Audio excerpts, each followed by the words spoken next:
Hi there, and welcome back to the Company Road podcast. My name is Chris, and I'm really thrilled to be speaking with Andreas Moellmann, a brand marketing leader and a strategist who spent over 30 years helping brands and businesses get future ready. And he's a seasoned brand and marketing strategist. And so he's been working in this field for over 30 years in transformative roles from strategic planner to chief experience officer at a lot of the big network agencies. So you're thinking Publicis, BBDO, DDB, Saatchi Saatchi, as well as digital agencies, Saprient, Nitro, Isobar, and he's also worked across a number of cities, so Berlin, London, Amsterdam, Hong Kong, Shanghai, and Tokyo. And yeah, he's got a huge amount of experience. It stretches from automotive, FMCG, consumer electronics, telecommunications to banking, insurance. He worked in Berliner Bank and yeah, a number of different places. And he's worked across all these cities. He's got a fascinating perspective on why corporations move slowly, which is what I want to get into today, why people move and jump into action instead of thinking things through, and how AI is really changing the way that we understand problems. Particularly today, it feels like a really relevant topic. So if you're someone who's trying to drive change in your organization, today's conversation is going to hit differently, and it's going to be a really interesting one to get into. So Andreas, a huge welcome to the show. Thanks so much for joining. Yeah, thanks so much for having me. It's always awesome to be here, and I'm very much looking forward to our conversation. Thanks, Andreas. And yeah, you've worked in all these places, Berlin, London, Hong Kong, Shanghai.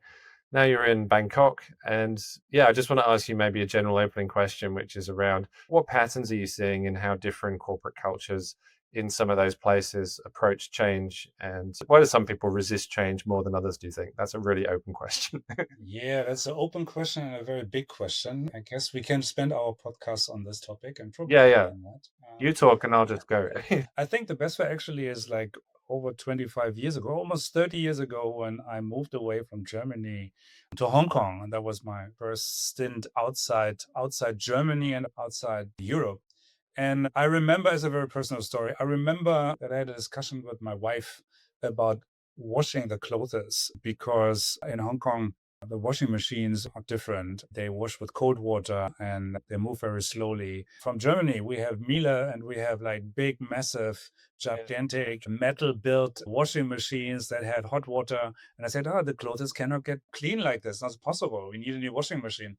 So, of course, we used the washing machine that was there, and the clothes were fine. That is a very little anecdote, but it helped me, not just this, but being outside Germany, being outside Europe, being in a different culture, that helped me to see that there are many ways how to solve problems, not just the ones that I'm used to.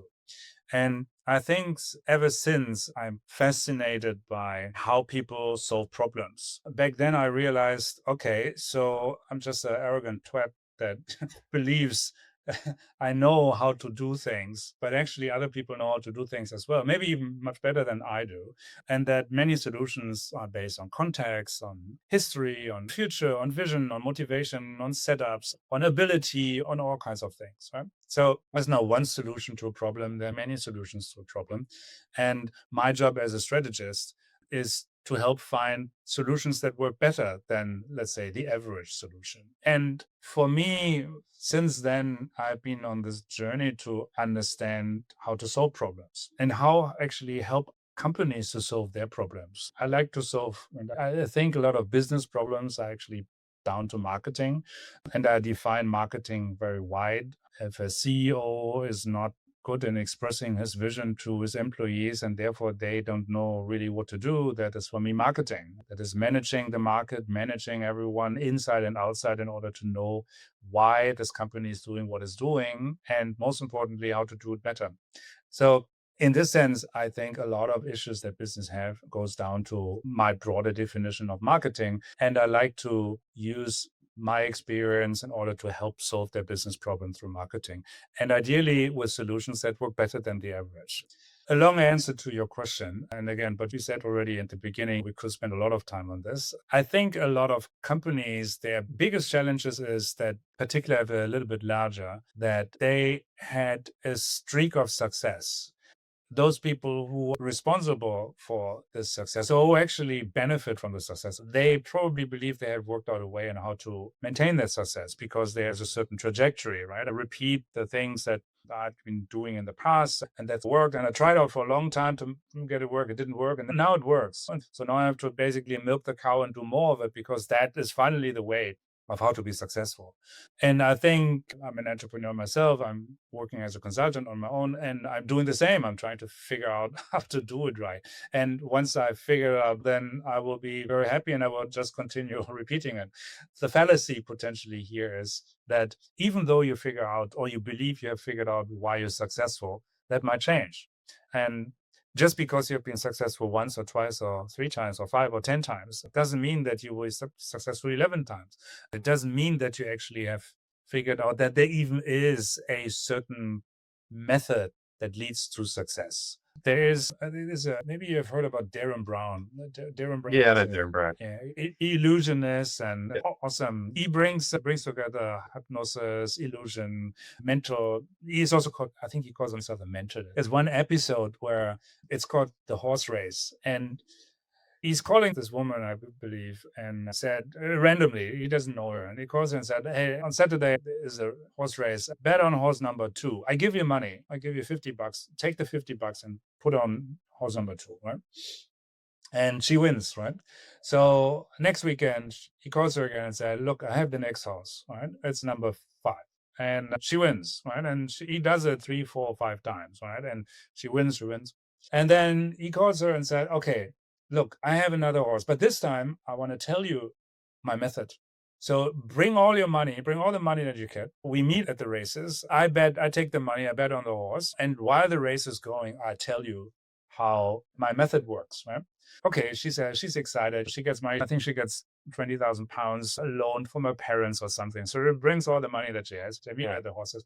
She hands over the money and he goes away, puts it on a bet, right? Comes back and says, okay, now the race starts. Now he's explaining how the bet works. And he said, you know what?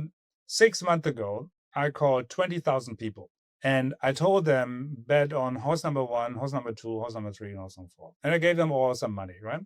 And then there was a bunch of them, 5,000 people, they won, right? Because they bet on the right horse. So I called the 5,000 people for the next race. And I told them, bet on horse number 1, 2, 3, 4, 5. And then there were 1,000 people who won, right? So you are the one who went actually through all the 6 kind of phases of winning and losing. And you are the only one out of the 20,000 people who actually won all these 6. And I have no idea which horse is going to win. And she's a bit disbelieving. And then basically the horse is not winning, but he's coming back and saying, oh, look, I didn't bet on any horse. Here's your money. Don't worry about it. He said, look, the reason why I did this is that people think because they're successful, they think they have a method. They think they have an advantage over others. But the reality is this is like the system. And it's like you might be the one that wins, right? And you might be the one that wins again and again. But you're just like the lady in the horse races. At some point, you won't win. And it's just luck. Because you can try hard and it's good to try. And the more you try, the more chances of success you have. But that is chances of success. This is not creating success. This is not you in charge of what's happening, right? A large part of this is actually being sensitive to what's happening and adjusting to change all the time and actually taking in and trying and learning from it in order to adjust of what's happening rather than believing you are successful. So again, long story. Coming back to your original question, I think a lot of companies, because it's hard to be successful, once they found success, they stick to their methods of success. And it carries and it has a certain trajectory because there was a reason why it was sticking in the first place and the other things before not, right? But then I think the challenge is to realize, oh, but things are constantly changing. So what's stuck now might not stick tomorrow, might change, might not change. So I need to maintain this flexibility. I need to be able to constantly adjust my methods, my learning, my way of looking at the world, my way of how to actually contribute to the world. Right? I think that's where I think a lot of challenges are wherever you go, really. And I've been in many different places, many different cultures, and it's just human nature. It's human nature to somewhat stick to the things that make you feel good and believe the story that you're telling about yourself, that you're successful and you cracked it and that you just continue running it. And from this moment on, you're just trying to maintain that story because you were waiting and hoping for the story for such a long time that finally when you find it, you just want to stick to it. You don't want to question it just in the moment when you just feel you're successful and saying, oh, maybe it wasn't me. Maybe it was something different. So I think this kind of view and realization, this perspective, and this openness to not attribute success to me or myself or my methods, but actually being open to realize, yeah, I tried and this one it stick, but I don't know how long, I don't know why really. I just go with it and I won't be disappointed when it doesn't work because I want to do the next thing. I want to learn more. Yeah.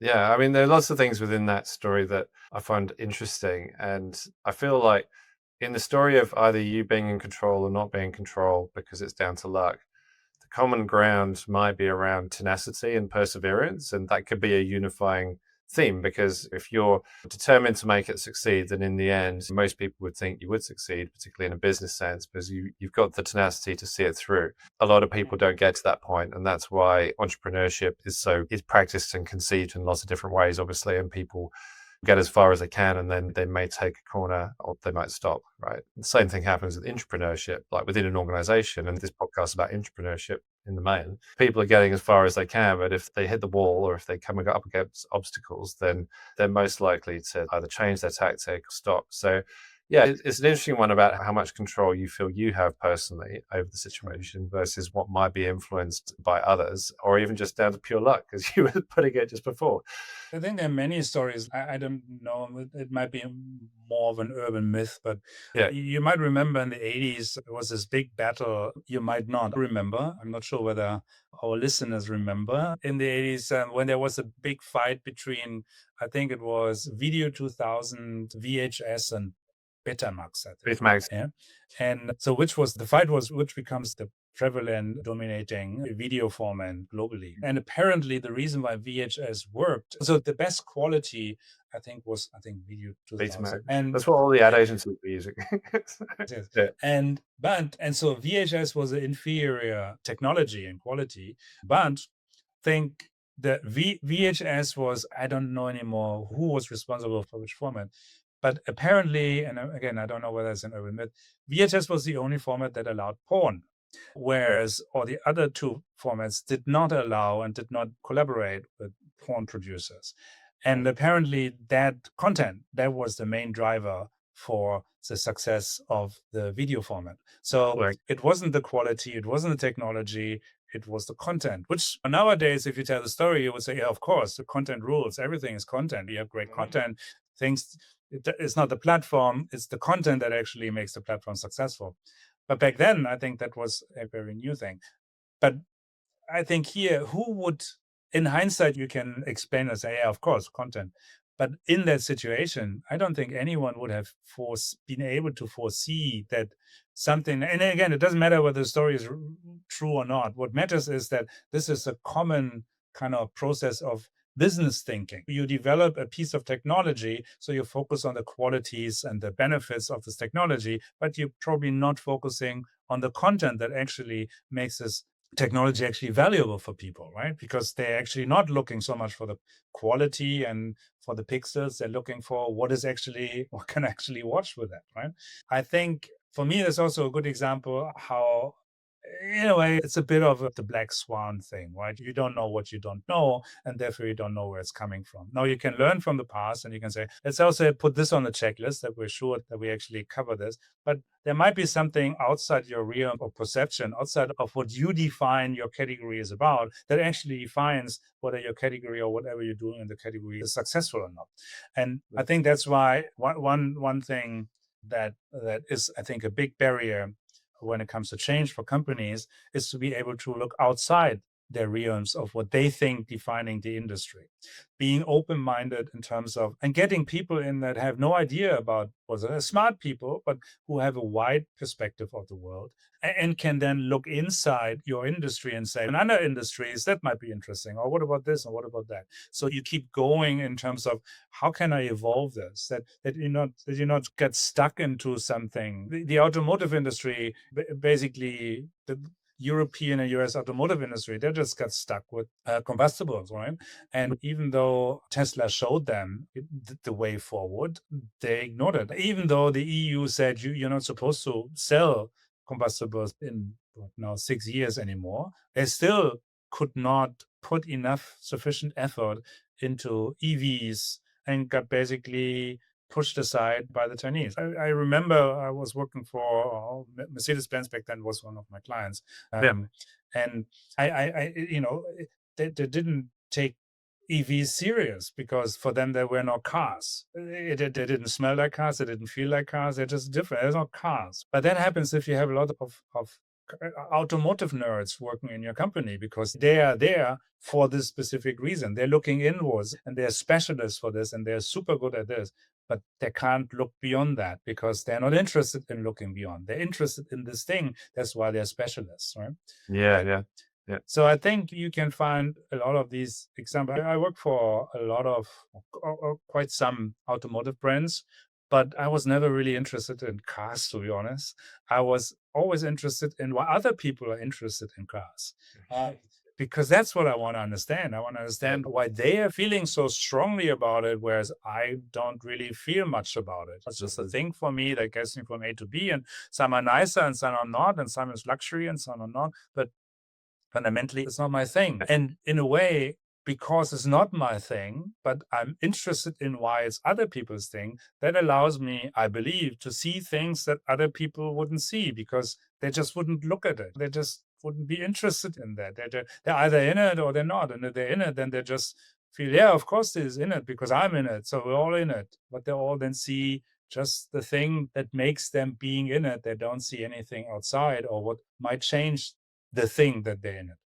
Yeah. No, I like that point. It really lands us into that situation of people's self-worth really within an organization and their feeling of capacity, capability, skill, pride in their work, obviously, and willingness for change it can be quite deeply rooted in something that somebody feels incredibly pleased with the work that they've done so far, but they wouldn't necessarily change it completely and start making AVs. So you and I wouldn't do that in our line of work either. Probably, we might try. But I think there's interesting dynamics there where organizations are written in how they operate with efficiencies and with productivity in mind and systemic construct that has to be set up for it to become profitable. But that becomes its very constraint because everything is then written in that footprint. Your job description for your next hire will be written in the way that is built around the role that already exists. And how are we going to start assessing people for the lateral thinking and how much is too much and what's comfortable and what's not comfortable? How do we kind of design for this maneuverability, do you think, in the organizational sense?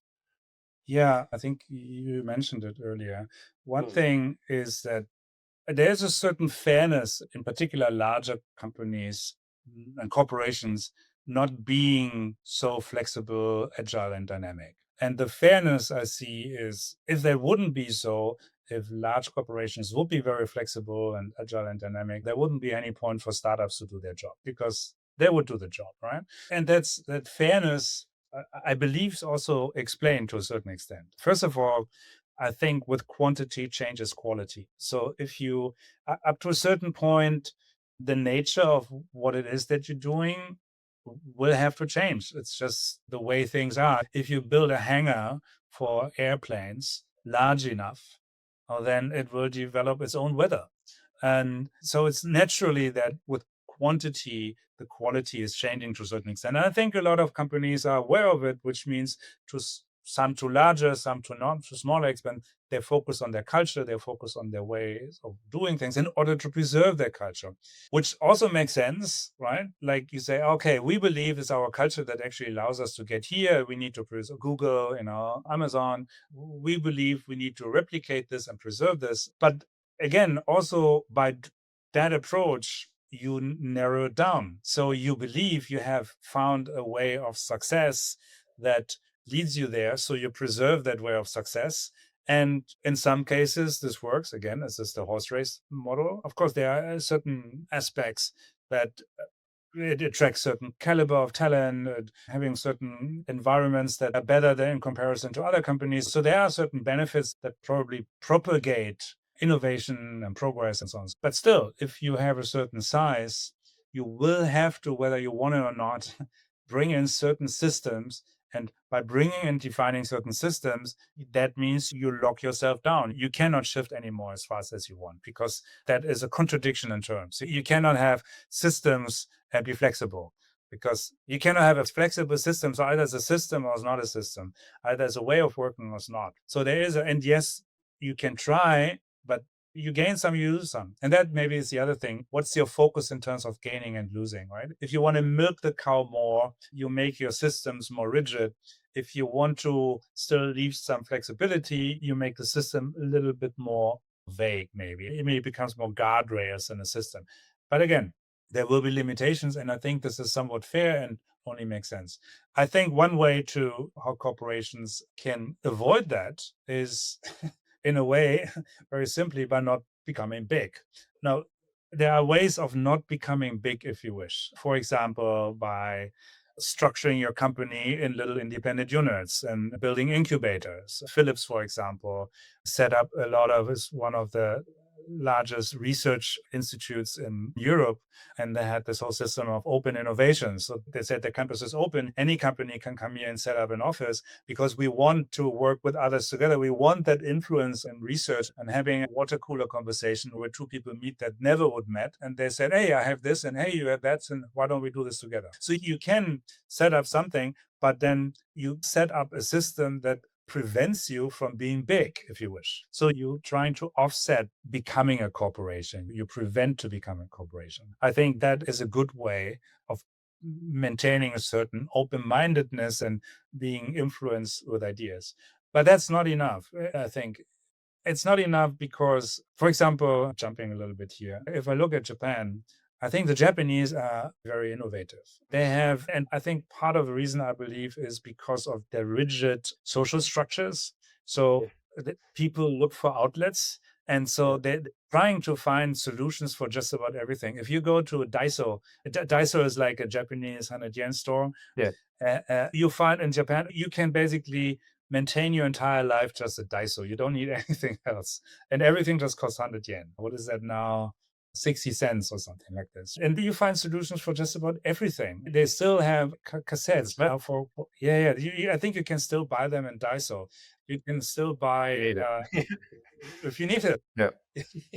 Exactly. So they still have these kind of things. So I think you wouldn't even know where to get them today. So they have, again, solutions for just about everything. And when you go into a Daiso, you actually discover how many things in your life need fixing you didn't know because you haven't thought that this is a problem. But once you walk through a Daiso, you think, oh, there's a solution for a problem that I didn't know that I have. Or maybe I should try that. That's what IKEA did as well. There are plenty of retailers doing that all the time. And that's the magic of walking through a store and picking up 3 times the amount of things that you thought you would. Yes. But if you look at Japanese business culture, and actually where Japan is as an economy on a global scale, you don't see much innovation. You don't see much. You saw a lot of in the 90s, 80s, 90s. Japan was super innovative, very powerful.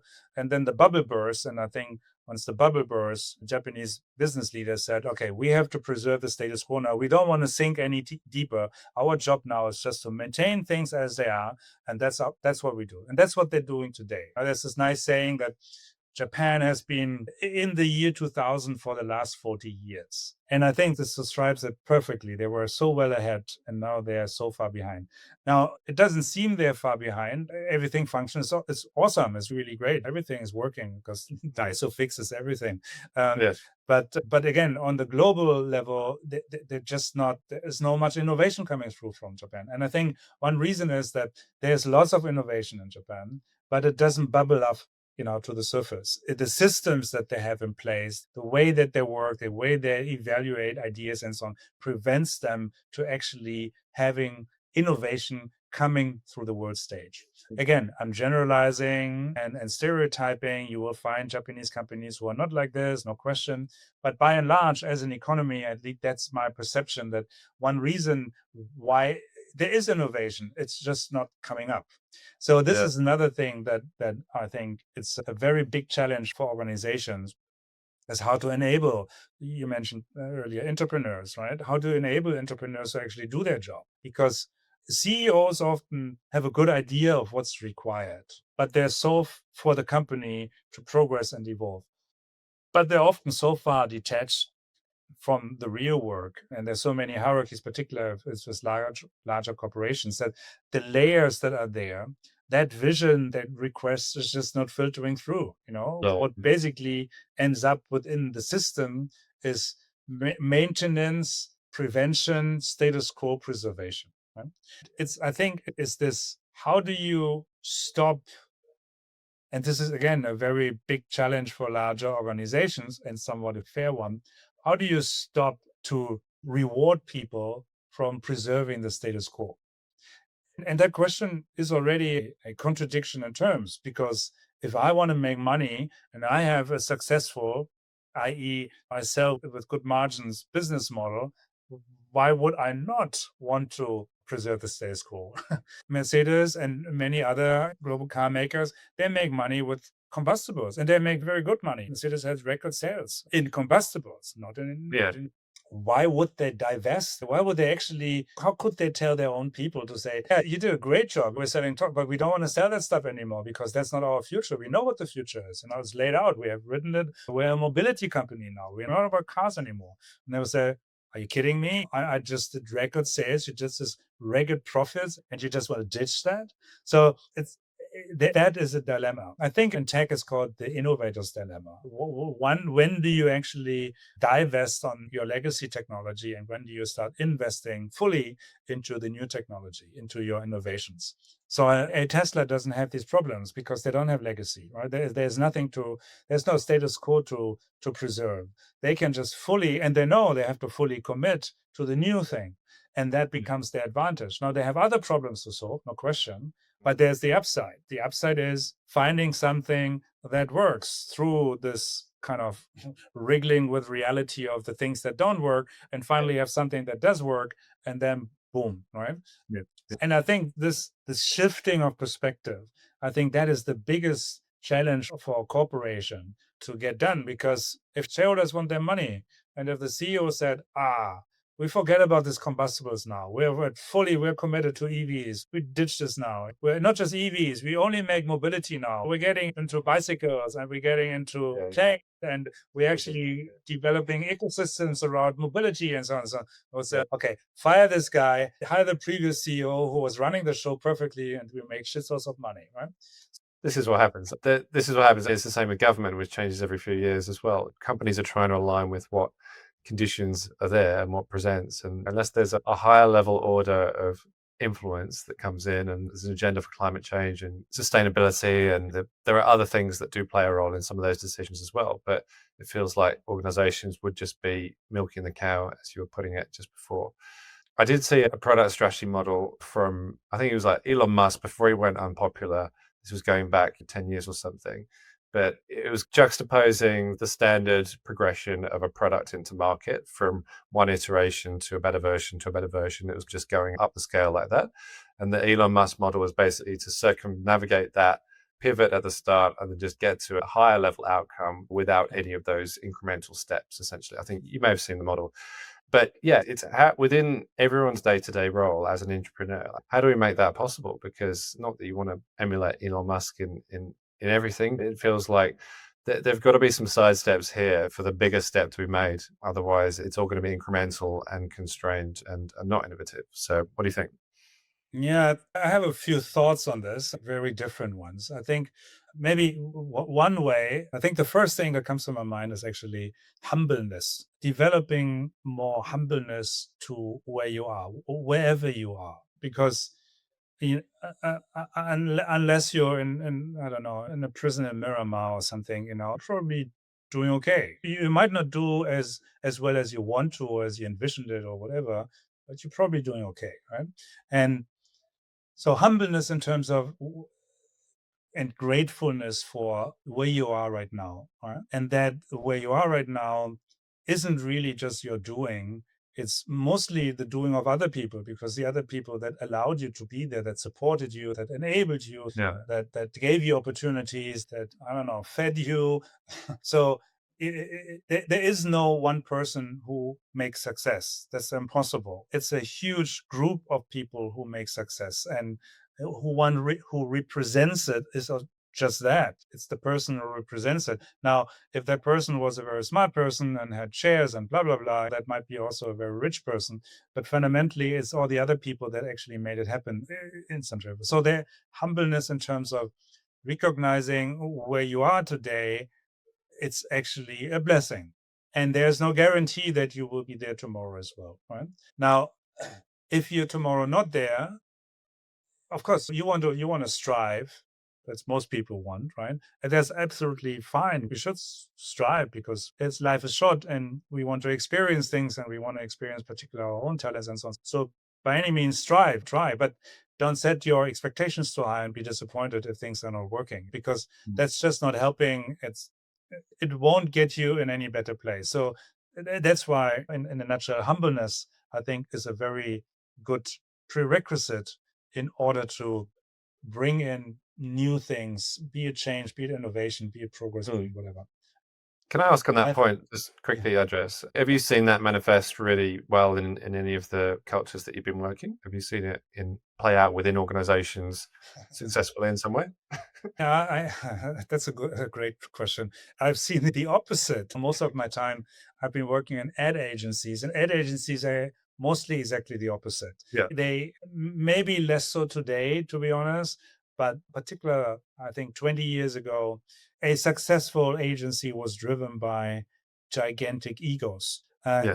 Because people who are egocentric are great in selling stuff because they want the feedback. They don't even care about the sell. They care about being great and being seen by others being great. Yeah. It has worked so well in the old days of advertising in particular to have great egos making great things. Of course, to the detriment of anyone else, because everyone else is just a slave to the big ego to make shit happen. And with this whole notion of kind of greatness and magic came this whole idea we can solve everything. We're just geniuses and they just don't see it.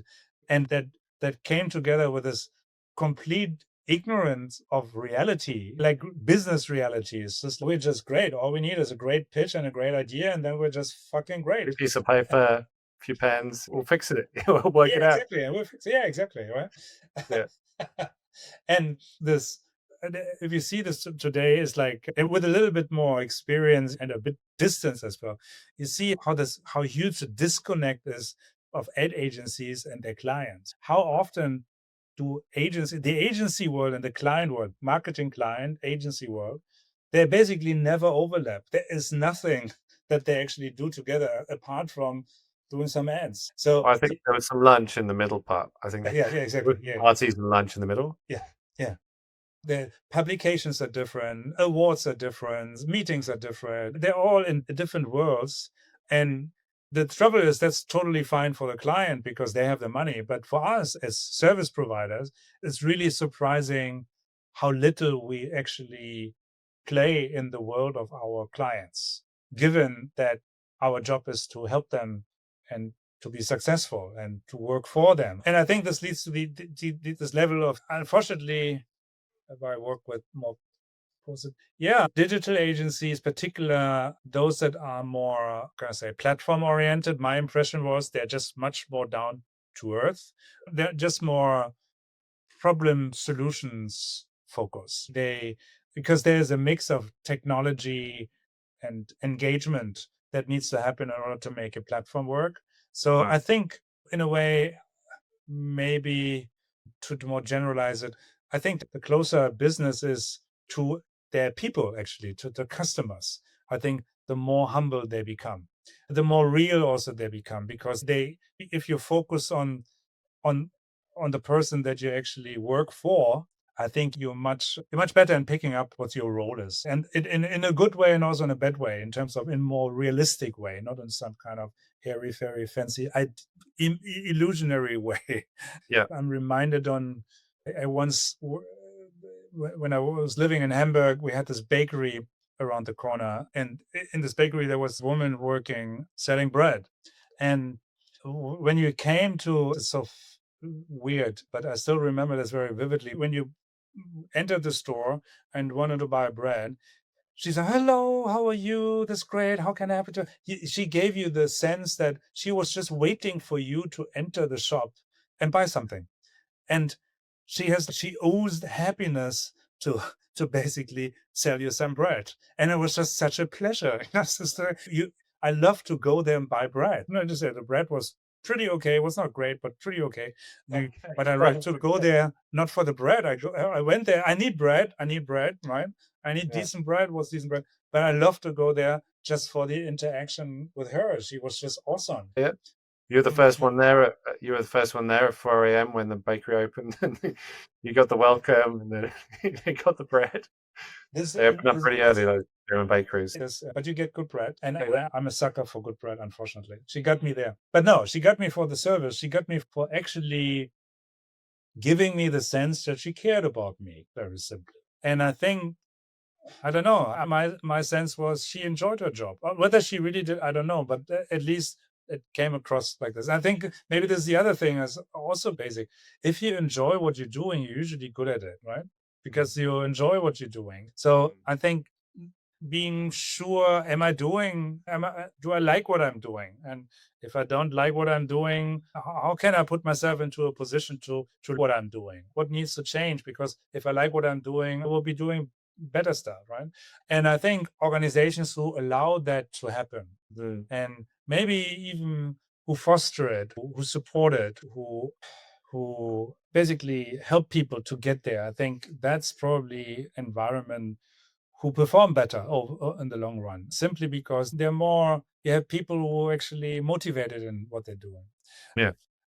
Another thought that on this topic, how do you get there, is to maybe think and be more mindful about yourself. Be more mindful about why you think what you think. Question yourself. Not in a, oh, am I right? Am I wrong way? This is not about uncertainty. It's not about building insecurity into yourself.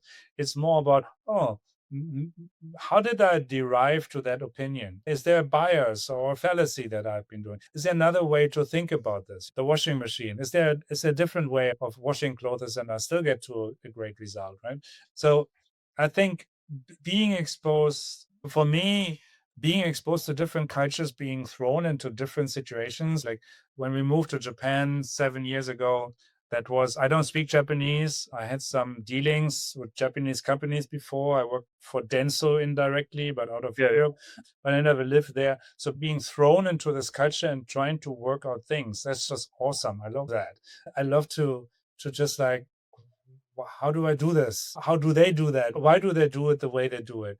And because I feel this is where I can learn, where I can enrich my horizon, where I can also question myself of how do I believe things should be in order to work and how they could be, for example, right? And it's, in a way, it's the harder way. Maybe there's another way of looking at it. Try to avoid the easy route if you can, because the harder route is not necessarily the better route in terms of the result, and it's probably the route that takes more energy, more effort, so on and so on. But it's the learning on the way that probably are the most valuable ones. And that might get you actually to a better result. I think for me, it's not even deriving, just getting the better solution is the process of deriving there that is actually so interesting. Because if you don't learn on the process, if you just have a genie who can say, oh, here's the better solution. And then I think this is, maybe we can talk about this later, about AI. That's the danger that I see in AI. That if you just have a genie, you just say, oh, here's a better solution. And you say, oh yeah, that's a better solution. But you never really understood why that is a better solution. There was no need to go through a process of develop that solution, to comprehend what the solution is in any way doing better or not, or omit doing or whatever. So you just accept it as the better solution. You're not learning, which means next time when you have a problem, you can't apply your learning because you haven't learned anything. So you don't become a better problem solver. You just stay on the level wherever you are. So you're not improving it. And that's seeing and understanding and being interested in the problem in order to develop a solution, being honest to yourself and also to your colleagues and also to your company about what is really the problem here. I think that is one of the biggest challenges, that being simply honest about what's the problem here. I often have the sense that, and I'm contradicting myself a little bit, but I hope you will forgive me, often seeing the problem isn't really so difficult for an outsider, because an outsider just looks at it and says, okay, you guys not talking to each other. Why don't you just talk to each other? Then that seems to be the problem. But then that's not really the problem. That's actually just the symptom, because the problem is personalities, his structures, his responsibilities is maybe deeply ingrained into the organization. So you can easily get the solution, right? Yeah, you got to talk to each other. That's the solution. But what's the problem? That is really often the harder bit, and actually solving that. It's a bit like I just started to reread Hitchhiker's Guide Through the Galaxy. It's like Yeah.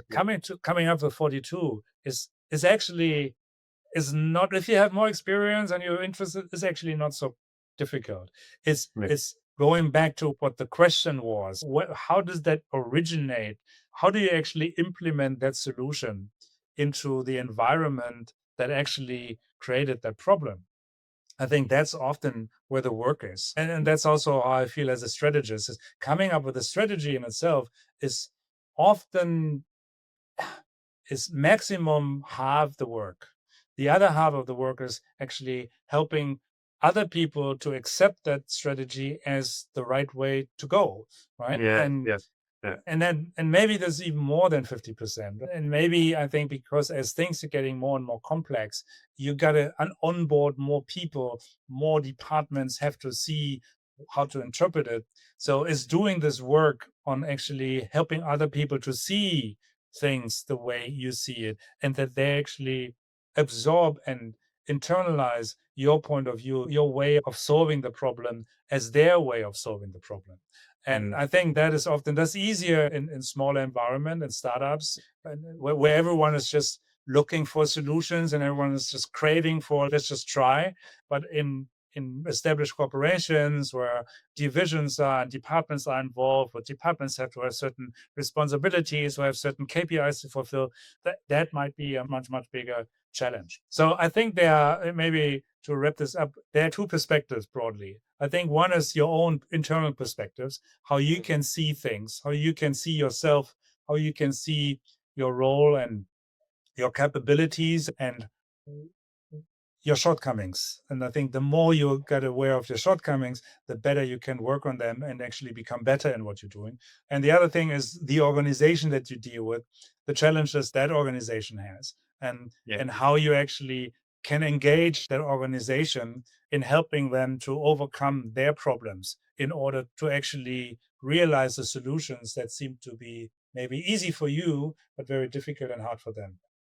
Yeah, yeah, very nicely put. I think there's, particularly in the second area, and AI is maybe clouding this area a little bit too, because it's not so much the problem space that is being explored. It is more solution orientated, and it's a bias towards doing over understanding the steps that would lead to the solution, as you were saying. So if it can be done in 5 seconds as opposed to 5 weeks or 5 months, then people are going to try it just to see, oh, I'm a little bit curious. I'm going to see what it says. I'll pop it in and see what comes out. So I wonder how much appetite there still will be for understanding the problem space, and also not the problem space for in relation to the solution. Maybe it's a custom problem or the solution that you're trying to create, but also the problem space that sits within the organization and it's embedded and it's ingrained within that culture. And really knowing, if I've got this solution, then how would it successfully roll out? Interested to hear your thoughts, maybe finally, as we wrap this up, just around the strategy and what makes strategy work, and how to bring about that feeling of, yeah, we're all in this together, and the strategy is going to be great, and it's being lived and breathed by other people other than you or I, because people are on board with it. So what do you think works? Yeah, good question. If only I would know. Still finding out. So I worked in, I would say, in markets where strategy is and strategic planning is highly regarded in the UK. And I worked in markets where I think there's no comprehension really what strategic planning is. And that for me would probably be Japan, of all places. And then there are a lot of markets in between. Germany, weirdly, particularly when it comes to marketing, is actually not very strong in my point of view. And I was pondering about why that is. I think one reason is that German culture is very engineer driven. They love, and this is similar to the Japanese in a way, because they just love to touch things, and strategy is difficult to touch. Yeah. It's something intangible, virtual, theoretical. And if there would be a nice way to make this practical, I think certainly Germany and probably also Japan would have much better access to it. But Germany and Japan deal very differently with this dilemma. I can come to this in a second. I think first of all, I feel that strategy is very hard to understand. Everyone has their own definition of what that actually is. And so I have my own definition. I thought you might. And my definition is try to make it as simple as possible. It's to basically solving a problem, right? That's the strategy. It's a way of how to solve a problem. And a problem for me is something where you're here and you want to be there. So if you want is A to B. So strategy for me is a way of getting from A, which is your current situation, to B, which is a future situation, right? And usually there's something that prevents that to happen, because otherwise it would already be in B. But this is why you're in A.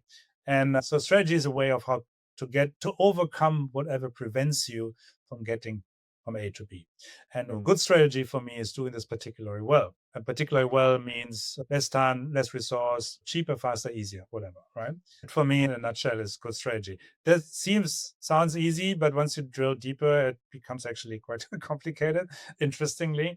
But everyone would probably, if you go in a business environment, everyone would say, do you have a strategy? You say, of course I have a strategy. Do you need a strategy? You say, yeah, of course we need a strategy. But then they wouldn't really know what that is. And for me, it's finding a way of getting from A to B and then having A and B fairly well defined as objectives, measure objectives.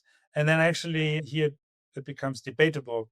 Strategy is for me a way of working. So you have a team actually agree and line up to go from A to B, right? And determine what their role is in order to get from A to B according to the strategy that you have agreed. So sounds easy, but I think in reality it's really not, because, and that goes back to larger organizations particular, but also individuals, everyone has their own objectives, everyone has their own metrics, everyone has their own maybe even contractually defined KPIs in order to get their bonuses and so on and so on. So if the team is not aligned that they're here in A and they want to get to B, and that this is the way of how to get there, then the strategy is not going to work out, because they will all try to get from A to B in their own terms. And maybe they even define B as C or D and E rather than B. I think that is fundamentally a big challenge. In Japan, for example, my experience was this doesn't work very well, because the way Japanese businesses make decisions is based on relationships. Japanese businesses want to maintain their relationship. They want to maintain the status quo and therefore the relationship. And so when they're in front of a decision, they're asking themselves, how would that impact our relationships with the infrastructure that we have in? And if it has an impact, that's not a good decision.